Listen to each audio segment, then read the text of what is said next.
que é suicidar-se. É por fim à própria vida, é matar-se. E muitos acham que por fim à vida material, eu fujo, eu não convivo, esqueço, me livro de toda e qualquer dificuldade que eu possa ter vivido e ter tido esse impulso de desistir dessa vida. E não é bem assim, né? Lá em agosto de 2011, o Rossandro, que é um psicólogo e também um divulgador da doutrina através da sua fala, ele numa palestra, ele falou sobre o suicídio, ele falou numa linguagem espiritualista que nada no mundo vai nos afastar de Deus. Isso é uma grande verdade, independente de estarmos encarnados nesse país ou em outro, ou em qualquer outro canto do mundo, fora deste mundo, a gente está sob a tutela de Deus, porque Ele é o nosso Pai, Ele é o Criador de tudo e de todos, e para nos nortear colocam as regras, as leis, né, da vida. Então, uma outra fala que ele falou também, encontrar Deus é encontrar-se. Muito importante, à medida em que a gente se olha, ou se vê, se analisa, eu estou focando nessa referência que é Deus. Encontrar Deus é se elevar, é só se erguer um pouco mais daquilo que a gente poderia estar achando que era um mínimo do mínimo. Eu me elevo porque eu tenho um Criador como o meu orientador. Para nós brasileiros, fomos convidados por Jesus a nascer nessa pátria, a reencarnar nesse país. Então, o reencarnar no Brasil, como em qualquer outro lugar, já que Jesus ele é o governador planetário, então de todo e qualquer país deste planeta Terra está sob sua tutela e cada país tem um responsável. No nosso caso, o Brasil é Ismael. Então, com tarefa definida, para facilitar a cura da nossa alma. Então, todos nós não reencarnamos pura e simplesmente para fazer um city tour nesse planeta.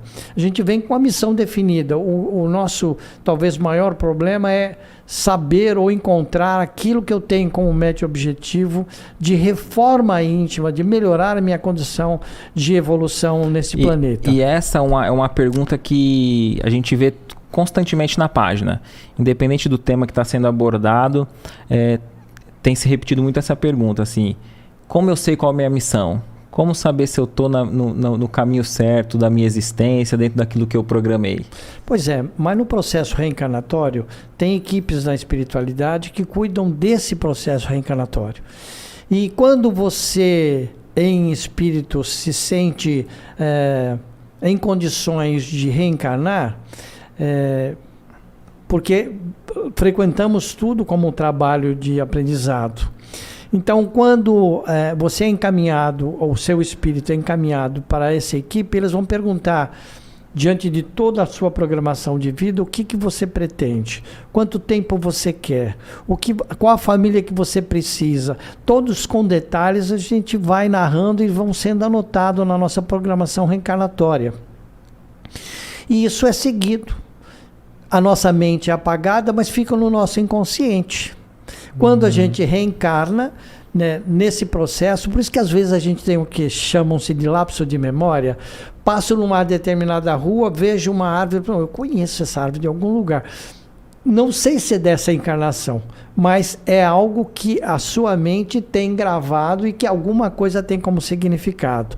Vi uma determinada pessoa, eu conheço essa pessoa de algum lugar e fica, não lembro, uma semana, um mês depois vem a imagem, eu conheci em tal canto de uma cidade ou de uma festa, enfim, vem essas coisas.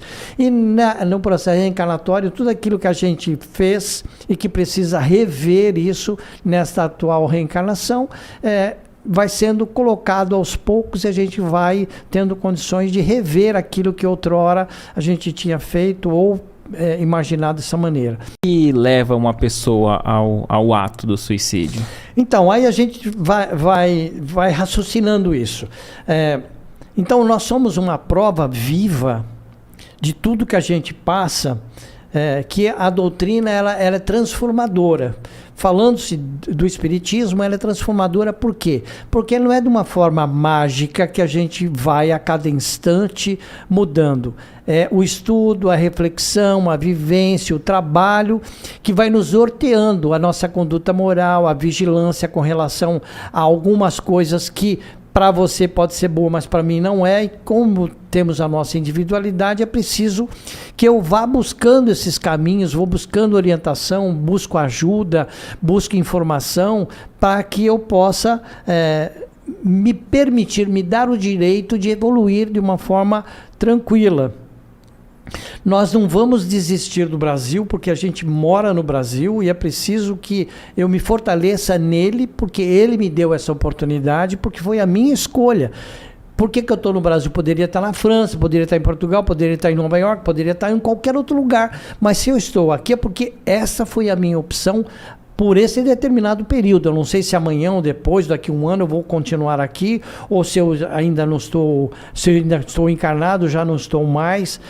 Porque é a missão que a gente tem, é isso que a gente tem que entender, ouvir e se permitir nessa nossa fé seguir aquilo que a gente, muitos dizem que é intuitivo, né? Então nós não vamos desistir do amor, porque o amor é o que constrói, é o que eleva, é o que fortalece, e a gente também não vai desistir de Cristo, porque Ele é grande exemplificador, é a nossa fonte de verdade, a nossa fonte de perfeição. Então essa é a nossa perseguição, o nosso caminho constante. Então todos os recursos que existem no imenso amor de Deus será usado para resgatar qualquer uma ovelha. Então a gente contribuir para que todos aqueles que de uma forma ou de outra ou estão sofrendo mais ou têm uma forma mais prazerosa, mas que de alguma forma a gente possa auxiliar, contribuir, ajudar, entender como que tudo isso pode se transformar à medida em que eu me transformo através do conhecimento, através da prática da caridade, do amor, a batalha para eliminar o orgulho, alguns defeitos que são nocivos para o nosso processo evolutivo. Então, o projetar para longe, a gente vivenciar esse amor que o Pai nos ensinou, ele é importante, porque eu deixo de ser egoísta e passo a compartilhar de uma forma coletiva. Nós estamos aqui para forjar, para burilar, né, uma nova civilização. Porque se tudo evolui, o mundo evolui, tecnologia evolui, o ser humano evolui. A gente tem N exemplos, crianças que nascem agora com 1 ano e meio, 2 anos, estão na frente de um celular, detona qualquer joguinho, mesmo que seja americano ou numa outra língua, eu fico boiando e minha neta detonando todo e qualquer joguinho. Então, a gente percebe que não foi nessa encarnação, porque ele não teve contato com a intelectualidade, muito menos com uma língua, para poder entender toda essa tecnologia. Então a gente percebe que esses espíritos reencarnantes e que estão aí muito próximos do favorecimento desse crescimento tecnológico e como um todo, isso acontece muito recentemente. Você acredita que esses espíritos que estão encarnando agora, reencarnando na Terra, eles já tinham contato com essas tecnologias no plano espiritual, nessas que nós temos aqui hoje? Mesmo que não tenha tido, acredito que sim, mas mesmo que não tenha tido, quando do seu desencarne num processo muito mais curto, tiveram de alguma forma uma acessibilidade maior do que aqueles que não tiveram acesso, como a gente. Eu estou tendo acesso à tecnologia de uns 10, 12 anos, 15 anos para cá, mas quem nasceu para frente disso, 7, 8, 10, já desencarnou, teve um contato muito recente com isso. Então, está muito na alma, fresquinho esse aprendizado. Então, quando desenvolve a possibilidade de ter contato, ele é muito mais rápido do que a gente. Quantas vezes nós fazemos algumas coisas que eu nunca tive contato, mas que nessa encarnação, levanta uma parede, eu nunca estudei para pedreiro, não sei como é que faz, mas se a gente observou numa outra oportunidade que passava uma linha para poder ficar retinho o alinhamento do bloco, e o bloco está na mesma altura para não ter oscilação, tem uma lógica técnica para isso. Então, eu, embora não tenha sido feito o curso para pedreiro, a gente imagina, pelo aprendizado e evolução, que terá que ser dessa maneira. Então, todo mundo é assim, né? Uma profissão que você tem um compromisso vai ser carreado para lá, porque muitas vezes a gente estuda um determinado curso e vai trabalhar no outro, vai fazer uma outra função. Então, percebe que a gente tem uma ideia encarnada, mas tem a sua meta que foi programado para a sua vida. E a gente, na metade do caminho, vai se ajustando, né? Conforme aquilo que a gente tem como compromisso. Nunca recebemos não dos nossos avós. Nunca recebemos um não dos nossos pais. Tudo foi facilitado. Eles não nos educaram para receber um não numa sociedade. E aí, de repente, na sociedade, você recebe 10 não e um sim. E aí você não sabe o que fazer com esses 10 não, ou com os 9 não e um sim.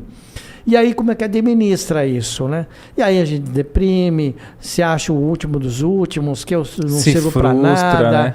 E aí a coisa vai desandando, e aí a gente vai começando a entender lá atrás, quando você tinha seus 7, 8, 10 anos em que tinha um convívio mais familiar do que social, quando você vai para uma escola, você começa a ter uma visão diferente de outra família, da sociedade, do amiguinho, né? Referenciais de comportamento diferente do que você tinha na sua casa e que tem agora na casa do seu amigo. Você vai fazer um trabalho na casa do outro, você vê que a dinâmica daquela família é muito diferente da dinâmica da sua. E aí, se eu não recebi nunca não, eu vou começar a receber um não indireto. Não vou pedir, não vou perguntar, tenho vergonha. Percebe que começa a desenvolver esse não, e aí são alguns fatores que começam a ser complicadores nesse processo de adaptação e a entrada desse adolescente na sociedade. Eu lembro que na minha época de adolescente, se você tinha um grupinho, esse grupinho fumava, se você não fumava, você não era aceito no grupo. Sim. Então você tinha que aprender a fumar para poder fazer parte e ter o mesmo dinâmico, a mesma motivação que aquele grupo tinha para você ser aceito, senão você não era aceito. Então eu não sei como é que hoje funciona, mas a gente percebe que existem alguns fatores que são enfiados goela abaixo, desculpe o termo, para que a gente possa a gente ficar buscando essa dinâmica. A gente ficar buscando uma validação do outro, né? Sim. Toda pessoa que se suicida está desfocada das leis divinas e afirma ainda que todos os vícios são suicídios indiretos, inconscientes e de morte lenta. Aqui a gente fala, como tocou no assunto do cigarro, todos os vícios, todos eles, não deixam de ser autodestrutivos. E às vezes, de uma forma inconsciente, eu sei que eu já ouvi a fala assim de pessoas que abusam do álcool. Eu vou morrer mesmo, então deixa eu morrer feliz, né? Então tem N coisas que você pode fazer que não precisa ter o estímulo do álcool ou do fumo, seja lá do que for, que também são muito prazerosos e que às vezes você não teve contato e acha que o beber ou o fumar lhe dá a plenitude dessa felicidade. E não é bem assim que a coisa funciona, né? Perfeito. Agora, quando há uma carga genética que predomina sobre essa eventual ato, aí tem que se entrar ter uma atenção mais dobrada e entrar com um acompanhamento psiquiátrico, se a família perceber isso, porque precisa ser controlado, talvez medicamentosamente falando. O que sabe das consequências sobre o suicídio, ele será cobrado na sua responsabilidade maior, ou seja, se eu tenho mais conhecimento de que a gente não morre e eu vou levar essa carga pesada para o outro lado, para um outro plano, e isso vai ficar muitas vezes marcado no que a gente chama aí de perispírito. Se eu dou um tiro na minha cabeça, eu leso, né, parte do meu crânio, parte do meu cérebro, parte de algum órgão. Então isso, embora a minha matéria fique, o meu perispírito vai com essas marcas para a espiritualidade. Então o meu perispírito terá que ser refeito e vai ter que ir para um hospital do espaço para poder isso ser revertido. Por isso que tem muitas vezes, não quero dizer que seja suicídio, mas muitas crianças que nascem anencefálica e tem um período de gestação e às vezes não completam isso, né, sendo abortadas, ou tem um período pós-nascimento também curto, porque ele tem que ter aquele período para poder refazer o perispírito através da ectoplasmia da mãe, e aí aquele perispírito refeito, ele volta para a espiritualidade. Então, na realidade, a mãe não perdeu a criança, ela foi... por um ato de amor, de caridade, um instrumento facilitador para que aquela alma pudesse, aquele espírito pudesse se refazer, e aí sim, num outro processo de aprendizado e evolução na espiritualidade, compreender que ele precisa de uma outra chance para rever isso que aconteceu. Um acidente de carro, alguma coisa assim, sempre, infelizmente, fica marcas que o perispírito ele é o transmissor, né, do que o nosso espírito encarnado tem, né, e isso passa depois numa linguagem menos técnica para o nosso duplo etérico, que é o que tem um contato maior com a nossa consciência, com o nosso corpo, poder administrar isso. O meu medo faz com que isso possa atrair, né, a entidades que tenha a mesma afinidade que você hoje deu como brecha, para que isso pudesse acontecer. E por falta de esclarecimento, por isso que ele está aqui te rodeando, ele vai te induzir de uma forma mais assídua ou não, dependendo daquilo que a gente tem, em você... Se disponibilizar a ser às suas ordens, cometer esse ato. Muitas vezes eu também já ouvi falar assim, tem um trabalho, desculpe o termo, lá num cruzamento, a pessoa passa assim, já fizeram para mim.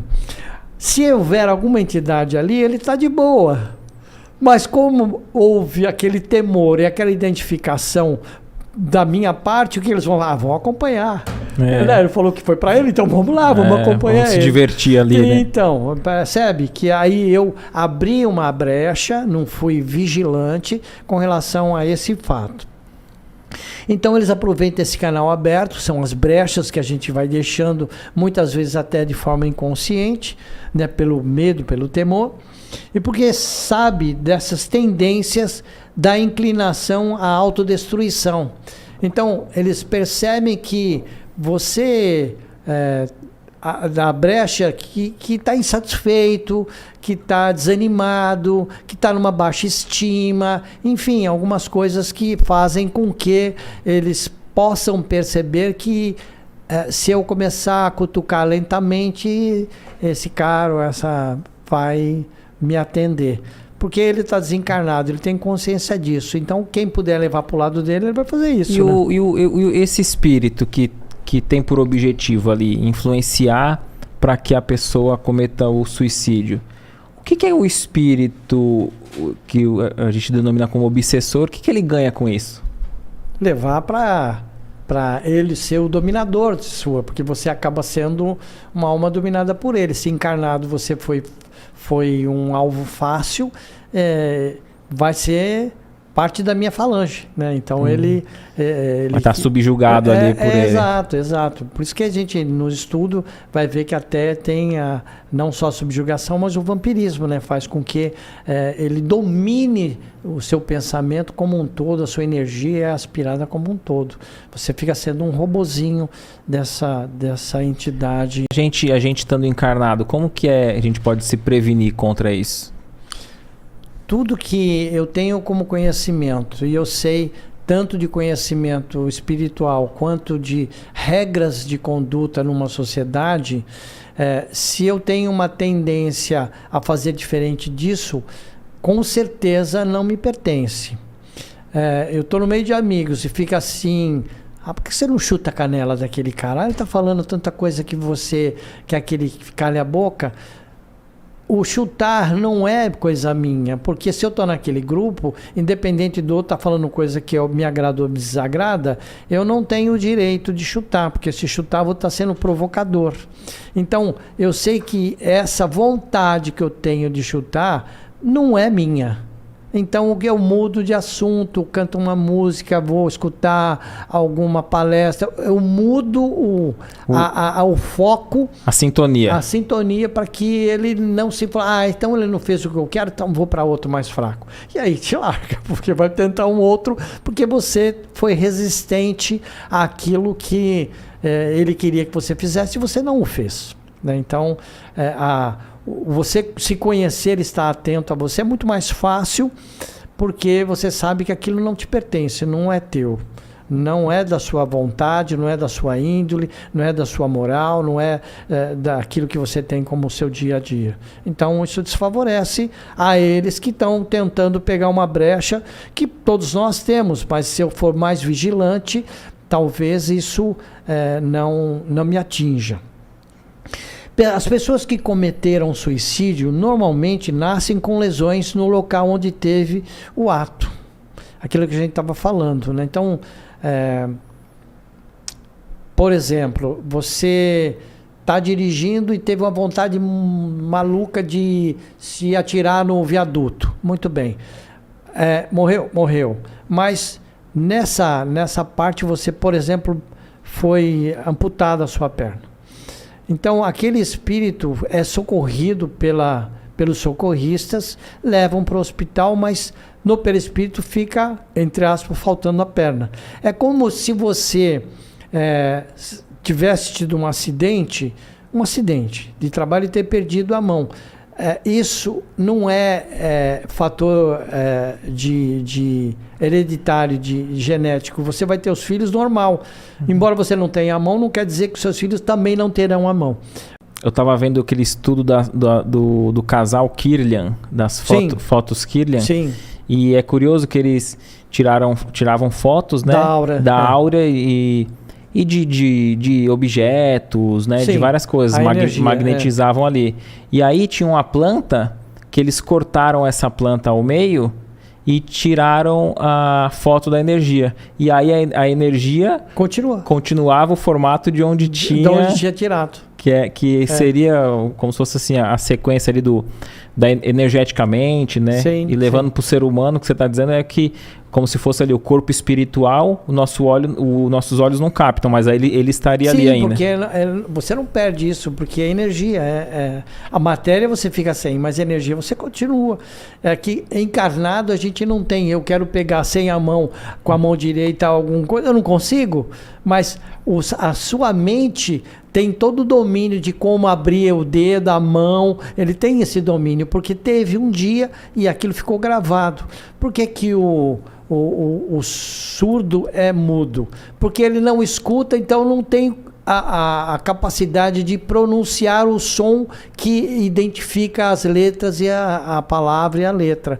Então, acaba sendo mudo porque não escuta o som que dá a conotação daquela fala, da palavra, do objeto, enfim, né? Interessante. Então, é mais ou menos assim que a coisa funciona. No velório, quando a família, os entes queridos e tal estão velando, na realidade, velam a matéria, o corpo.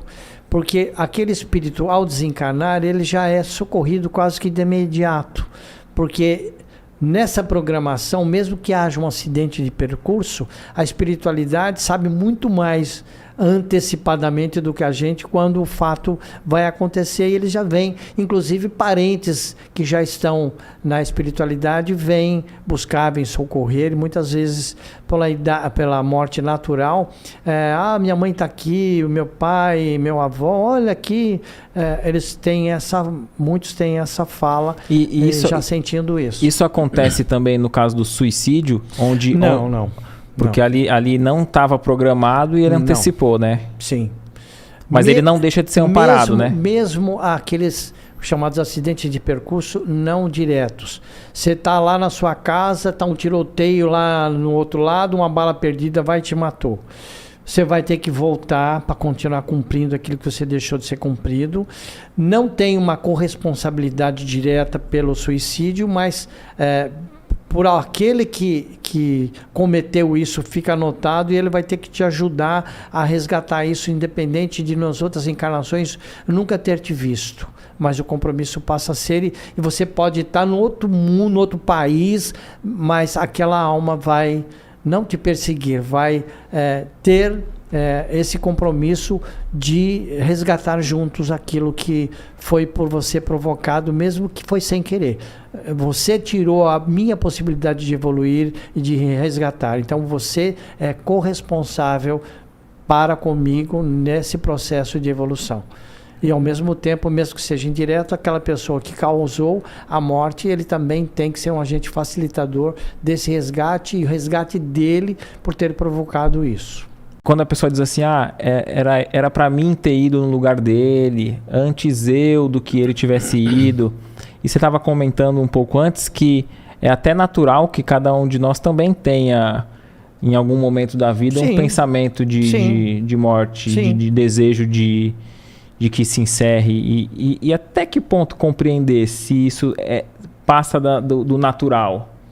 Quando eu deixo de viver esse natural, que é a sequência natural da minha vida, em família, em grupo, fazer o que eu tenho como meta e objetivo de evolução, sem que haja o egoísmo, porque acaba sendo doentio esse egoísmo, porque o egoísta, nesse caso, é o meu filho, a minha condição de ajudar, ele foi tirado. Muitos acabam injustiçando, achando que Deus é injusto, levou a uma criatura que estava no processo de evolução, enfim. Nesse sentido, acaba ocorrendo a baixa estima, né? Acaba a culpabilidade, dou aquela brecha lá que a gente falou anteriormente, acontece os processos de envolvimento, aí pode ir para uma tendência de depressão, autoflagelo, isolamento, aí fisicamente, pelo lado emocional não está legal, acabo perdendo o apetite, o estímulo de viver. Para que eu vou? Vou para o lado do meu filho, vou ver se ele está bem, onde ele estiver eu vou atrás, e assim a coisa vai evoluindo. Eu vou me suicidar para estar lá com ele. A pessoa que faz isso vai estar com ele? Não. O que vai acontecer? Todos aqueles que tiram a própria vida vão para um vale chamado Vale dos Suicidas, porque são os iguais, mas muitos não se reconhecem porque ficam deformados e sofrem nesse vale dores muito mais horrendas do que as chamadas dores insuportáveis que te levaram àquela condição de auto-se mutilar. E só vão se permitir ser resgatados, isso tem toda uma equipe que resgata, desde que você se arrependa, você se permita ser resgatado, para que possam fazer aquela recomposição perispiritual, ir para uma escola e hospital do espaço, para que ele possa ter essa consciência que ele não deveria ter cometido, porque não fugiu do problema, ele continua tendo os problemas não materiais, mas tudo aquilo que era material e causou um dano emocional e energético, espiritual. Não tenho dinheiro, estou desempregado, estou passando fome, não posso viver, não suporto ver meus filhos passarem fome, eu vou sair desse mundo. Então, isso vai acontecer lá, ter essa consciência de que a materialidade te levou a perder a responsabilidade com aquelas almas que estão sob tua tutela.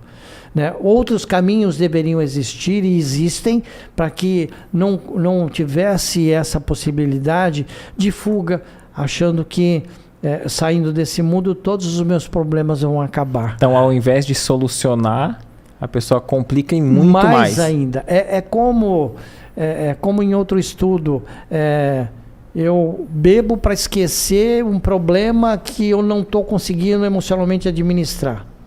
Então, eu tenho um problema que eu não resolvi, passo a ter 2, porque agora é o álcool. Aí o álcool não é suficiente porque eu não consigo administrar aquela separação. O que vai acontecer? Eu vou para uma droga mais pesada porque aquela já não está me satisfazendo. Então, em vez de um problema para resolver, eu tenho 3 outros problemas para resolver. O primeiro que não resolvi, o segundo que queria ajudar e não conseguiu, e aí agora se agravou com o terceiro. Quando que se eu tivesse uma ajuda ou pedisse ajuda, para aquele primeiro talvez eu não teria os outros em cadeia para um efeito dominó, né? Então a coisa pode se agravar nesse sentido. E esse fato da gente ir ao encontro daqueles necessitados faz também com que a gente já não veja aquele nosso problema tão grandioso, né? Porque às vezes a gente vê o nosso problema tão grande e aí quando a gente sai e acaba vendo, a gente fala, pô, eu tava reclamando de barriga cheia, sim, né? Tem uma frase sim, que diz assim, o cara reclamava dos tênis velhos que ele tinha até ele encontrar alguém que não tinha os pés. Ou estava descalço, né? Eu ainda tinha um tênis furado, mas outro não tinha nem esse furado. Né? Então é por aí. Mas a gente faz essa pergunta para nós mesmos, né? Será que é preciso que a gente passe o que o outro passou para poder reconhecer que a minha necessidade é minha e eu posso, de alguma forma, arrumar um caminho para que isso possa ser minimizado? Né? Será que eu preciso ter a dor, sofrer, para que eu reconheça que o sem dor é mais gratificante? Então, assim, será que eu preciso passar fome para poder entregar um pão para o necessitado? Pois é. Então, a gente, nesse processo de aprendizagem e evolução, é preciso constantemente estar se olhando e estar buscando, dentro das autorreflexões, o que eu posso fazer diferente. Isso é processo de evolução pessoal. A sociedade ela é muito materialista, assim, no sentido de que a pessoa é respeitada enquanto ela está trazendo recursos financeiros, né? Sim. E a gente valoriza pouco o recurso cultural, né? Como você tem dito. Então, aquele que parou de contribuir com a sociedade de forma mais enérgica, com mais ação e trazendo recursos talvez para o lar, a partir do momento que só lhe resta a experiência, aí não se é valorizado. Não serve pra mais nada. Quer dizer, aquele diálogo, os atalhos que a pessoa já sabe que o jovem talvez vai bater cabeça, a gente acaba descartando. Tanto quanto, se a gente for fala lá do adolescente, o adolescente querendo entrar no mercado de trabalho porque precisa ajudar a família, precisa ter um dinheirinho para sair no final de semana, comprar o seu celular, pagar sua conta de celular, enfim, as coisas que ele tem como meta e objetivo, só que ele não foi amadurecido ou preparado para assumir o lugar daquele que tem uma experiência. Ele precisa ter uma oportunidade para poder começar a perceber como que ele pode contribuir nessa engrenagem social. Mas se ele só recebeu sim por parte da família, dos avós, dos amigos, e quando ele sai para uma sociedade em que recebe mais não do que sim, vai ficar muito complicado, porque ele não vai conseguir ser inserido nessa sociedade, no mercado de trabalho, nos amigos, enfim, porque tem as suas dificuldades, as suas limitações, porque ainda não foi oportunizado isso.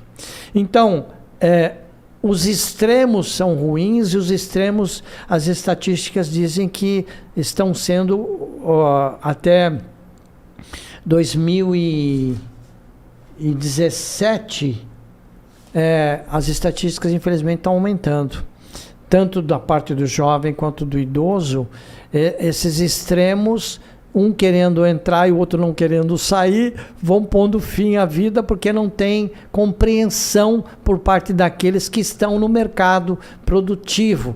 Ele vai entrar no meu lugar, então não deixa entrar. O outro está saindo, então eu vou ficar aqui porque quando chegar na idade do outro eles vão me ferrar também. Então essa idade entre os 25, 27 anos e os 45, 47 anos, que é considerado produtiva, ela acaba tendo um mercado fechado e tem que melhorar a sua condição, não só de comportamento, mas tecnologicamente falando, intelectualmente falando.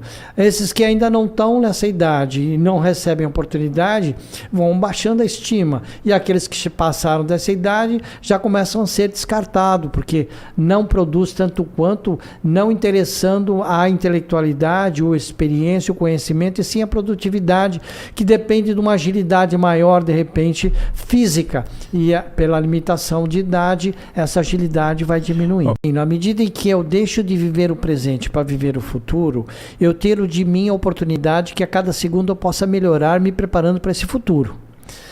Eu não posso me permitir deixar de viver o presente para viver o futuro, porque é algo que eu ainda vou viver. Ainda vai acontecer.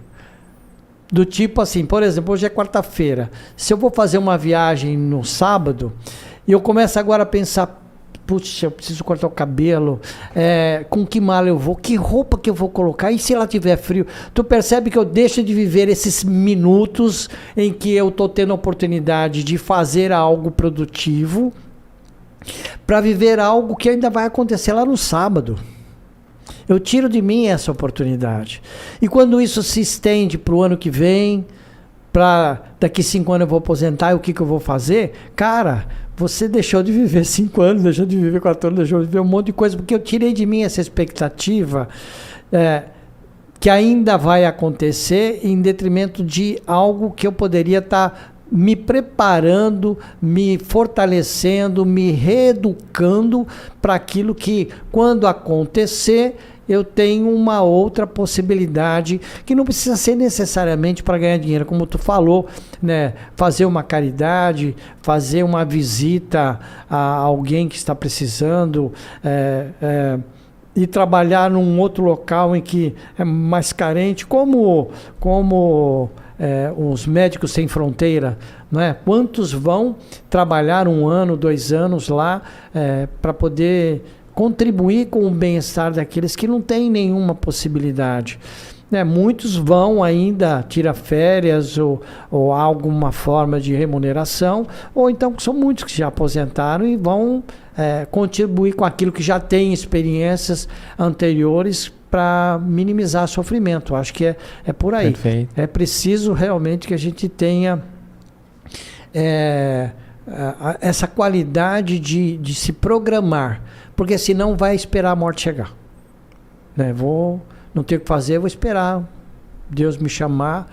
Se levantar a mão, ele puxa, então eu vou ficar com a mão levantada um tempão. Então é por aí que a gente vai ter que tomar um pouco de cuidado. E a humanidade está vivendo cada vez mais, né? Às vezes a pessoa fala assim, tô com 75, daqui a pouco eu vou. E se não for? E se for com 95? Como que vai ser esses últimos 20 anos, né? Isso é legal porque a gente faz uma outra reflexão. Quando Deus oportuniza os processos reencarnatórios, quando eu tenho uma missão definida e compreendo isso, eu vim num processo reencarnatório com missão definida. Por isso que a gente tem os grandes cientistas, os grandes pesquisadores, e todos nós temos a capacidade de fazer uma diferença. O problema é que há uma acomodação energética para isso. Mas se houvesse uma acomodação por parte dos grandes pensadores, a gente não teria vacina, a gente não teria remédio, a gente não teria uma série de investimentos tecnológicos e científicos para poder postergar a vida e eu ter uma oportunidade de alguns anos a mais para poder fazer uma diferença para essa civilização. Lembra que a gente falou lá no início que a gente está se preparando para fazer uma civilização diferenciada, já preparando esses espíritos que estão reencarnando já muito mais evoluídos que quando no período que a gente reencarnou. Então, quando a gente está saindo desse plano para ir para o outro, outros que estão chegando já estão dando continuidade àquilo que a gente supostamente foi plantando no decorrer do tempo para uma nova civilização, mais humana, mais produtiva, não só materialmente, mas espiritualmente falando, com conduta moral, com fraternidade, com solidariedade, com companheirismo, né, com compartilhamento de tudo, não é só material. Né? Minhas experiências que a gente teve aí como conselheiro tutelar foi fantástica. Você vai nos lugares mais pobres, é onde que eles compartilham mais. Olha, eu tenho uma xícara de açúcar, então toma meia xícara para você e me dá essa meia xícara que você tem de pó de café. Então os dois vão tomar café, porque eu tenho açúcar e o outro tem o pó, e a gente compartilha isso. Se você for num outro lugar, a gente não vê isso. Eu fico sem tomar café porque eu tenho açúcar, mas não tenho pó. Tinha um grupo que eu fiz parte durante um tempo, que fazia distribuição de alimentos, sopa na madrugada, né, para pessoas em situação de rua.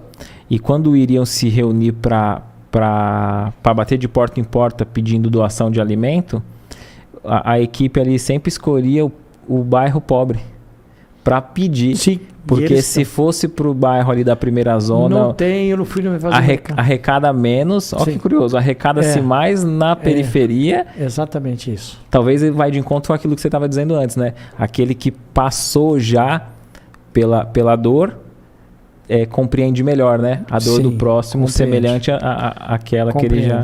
Compreende. Muitos dizem que o idoso é a regressão para a infância, né? A gente vai tendo menos expectativas materiais e mais expectativas espirituais. Eu recebi uma fala, acho que no Zap, que falava assim: a gente passa uma vida inteira ganhando dinheiro para depois gastar esse dinheiro no remédio, no hospital, na medicação. Então, caraca, o que adiantou eu ganhar todo aquele dinheiro se agora eu tenho que investir tudo para manter a minha saúde? Sim, né? Então, nossa... Às vezes tem algum amigo que tá fazendo aniversário e fala, mais um ano de vida. Aí às vezes eu falo assim, menos um, né? Menos um. É menos um, né? Mas eu tenho mais uma oportunidade de evoluir. Isso. Então, se eu fisicamente vou ficando mais...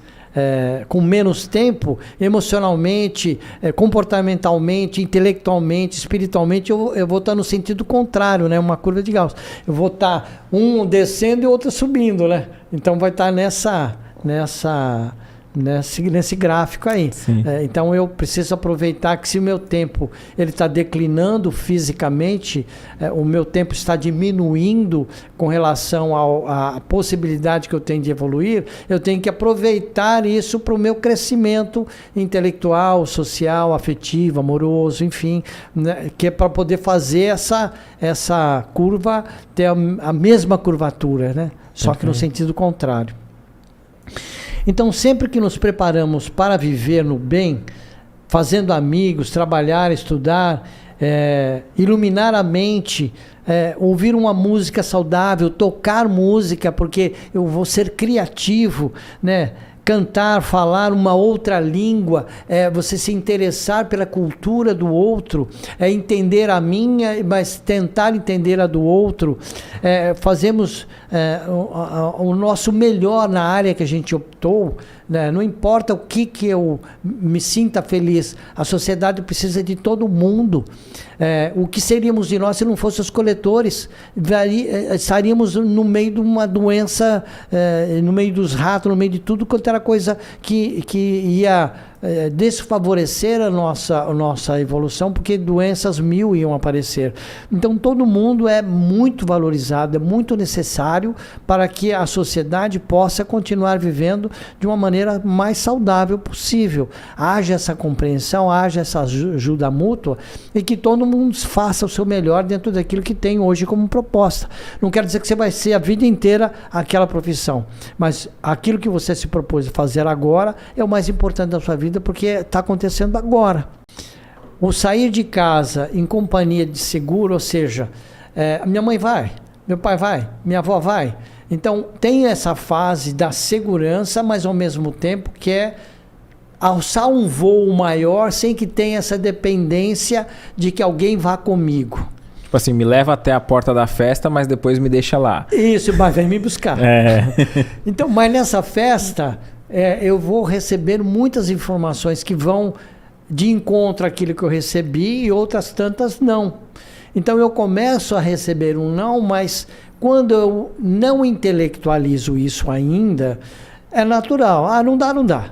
Mas quando eu começo a racionalizar, começo a entender, por que me falou não? Por que não foi como minha mãe, minha avó, minha tia, que ia lá buscar para mim e agora falou que não acontece isso.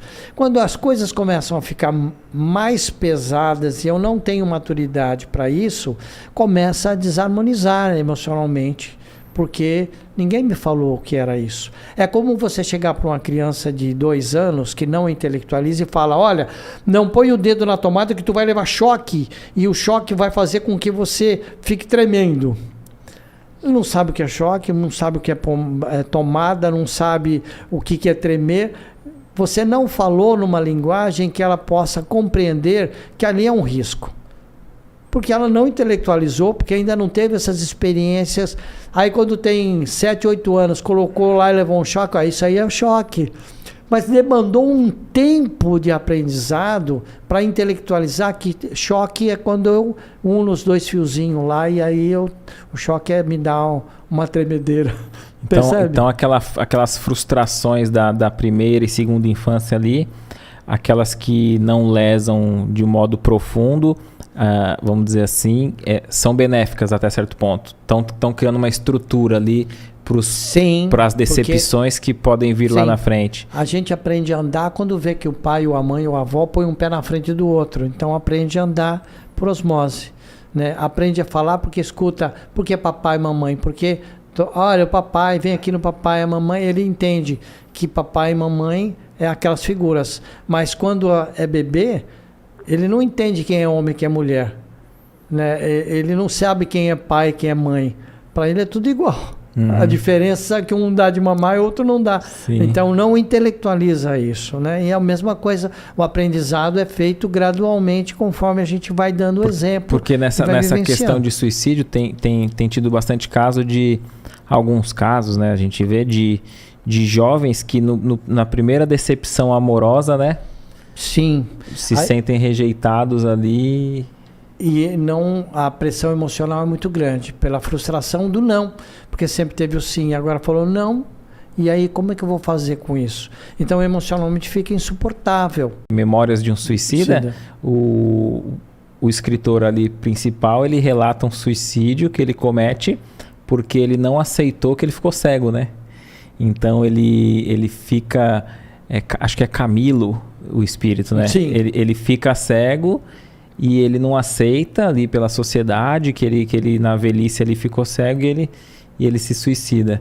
Então tem essa questão da aceitação também das limitações físicas que vão vir. Buscar outros caminhos, né? Mas o próprio André Luiz fala, né? Porque ele foi pela gula, né? Comeu tanto porque era prazeroso para ele. Vida boêmia, né? Vida boêmia aí. Não deixou de ser um suicídio e ficou, né, no umbral uma pá de tempo. Seria o suicídio indireto dele? Indireto, porque não deixa de ser um vício, né? Não fumo, não bebo, mas como de forma irregular, né? Ou então corro de forma irregular. Não reconheço que o meu organismo, o meu físico vai até aqui como um determinado limite e eu quero ultrapassá-lo, né? Então, faço exercício, 1 hora de exercício, não, ele tem que aguentar 3 horas porque eu quero ficar bombadão.